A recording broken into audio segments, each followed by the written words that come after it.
What's up, everybody? Noah Kizer back here for a very quick video. I've seen videos like this going around the movie blue tube interwebs. The top 5 favorite films of the year. I have 10 here, but I'm going to count my top 5 only, but I do got some honorable mentions. Number 10 is The Kid Who Would Be King. That was a kids film that came out in January that had no business being out in January. That was a January film that I had zero expectations for. Didn't get a chance to see it in theaters. Saw it on DVD and Blu-ray when it came out. Rented it from my local video store, and I loved it. That film is a PG film that has guts. It's crazy. It's wacky. It's funny. And great acting in it from the kids. Stan and Ollie is at number 9. Stan and Ollie, you get to feel for the characters. If you're a Laurel and Hardy fan like I am, you will love it even more because you get to see inside their real lives. Number 8 is Fang. Fang is probably going to get bumped up the more and more I watch it, but Fang was sent to me by Adam Steiger, who I think that me and him are buddies now. I guess we talk back and forth every once in a while about his new film, Them, the Horrific Evil Monsters, which is shooting right now in Buffalo. Speak to Gregory Blair, Melody every once in a while. Gonna try and talk to Jason. So, Fang was a film that had great practical effects. Just don't eat.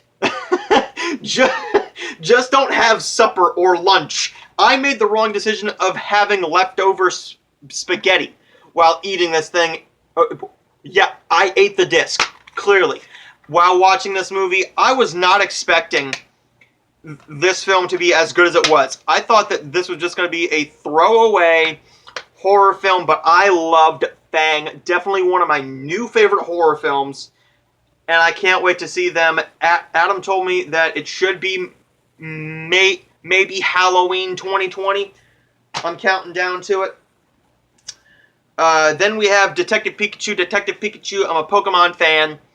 Detective Pikachu was a very funny, well CGI'd Pokemon film that didn't have anything to do with catching Pokemon or Pokemon battles. You got one Pokemon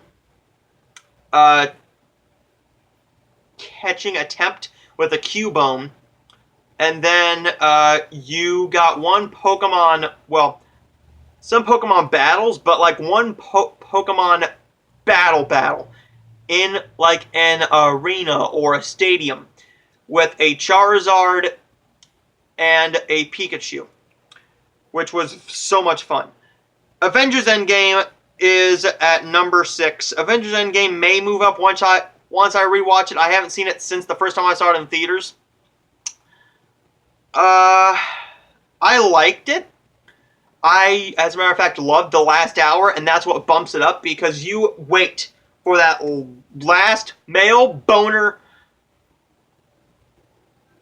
just boom moment when Captain America says, "Avengers assemble." My freaking audience blew up, and I swore there were boners around every corner. Once you were going around looking at everybody, there were probably 500 boners in that damn theater when he said, "Avengers assemble," and I am not kidding.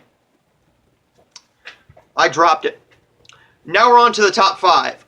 Us. Us is a film that I loved. My buddy that I saw it with did not. He's more into the jump scares and gory, killing people like serial killer movies. This one is kind of like that. It has an 80s throwback to it, and I loved this film. This was more of like a psychological Get Out-esque that Jordan Peele did, and I'm really looking forward to his next film, whatever that may be. I hope he continues down this horror-esque route, but whatever he does next, I will be sure to give it a shot, and I'm looking forward to it way too much. Number 4 is Fighting with My Family. In my initial review, I did say that I had problems with this film, but not with the actual film making. Besides for WWE Studios and Paige not stepping up and saying, "Hey, this is not how this happened." You should have at least given her the NXT Women's Championship. You should have shown her winning it. Did a montage saying this is what happened, blah blah blah blah blah, And then she has the NXT Women's Championship. When she wins the Divas Championship from AJ Lee the night after WrestleMania 30, AJ Lee is played by Zelina Vega, who is an actual professional wrestler. But I loved this film. It was funny. I loved the wrestling action. Lena Headey, Nick Frost, Vince Vaughn, Florence Pugh. I love this actress. She was magnificent as Paige.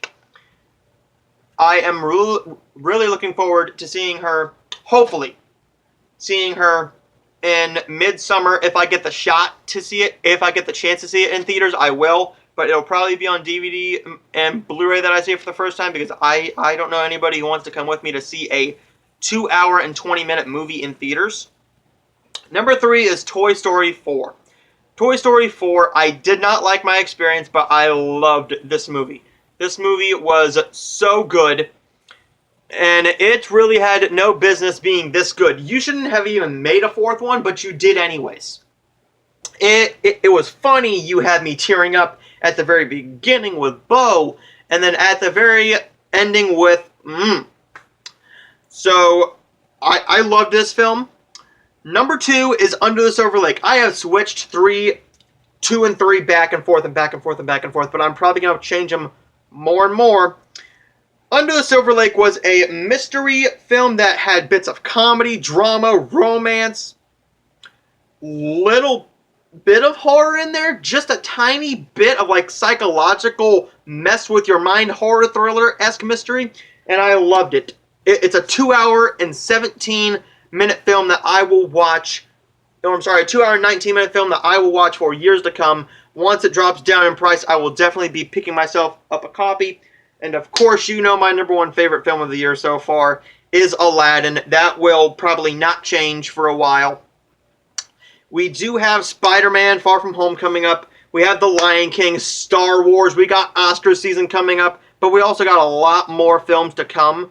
And a lot of films that I have not seen yet, like The Aftermath, Dumbo, a bunch of other stuff that I have not seen yet. You guys can expect reviews for those. So there is my top, I guess, 10. My top 10 films of the year, but I'm calling it my top 5 because you just had me go into detail. You didn't have me do it, but I did it anyways. There's my top 5 favorite films of the year so far. Stay tuned for more movie reviews for stuff like Wonder Park, Terminator 2, and stuff like that.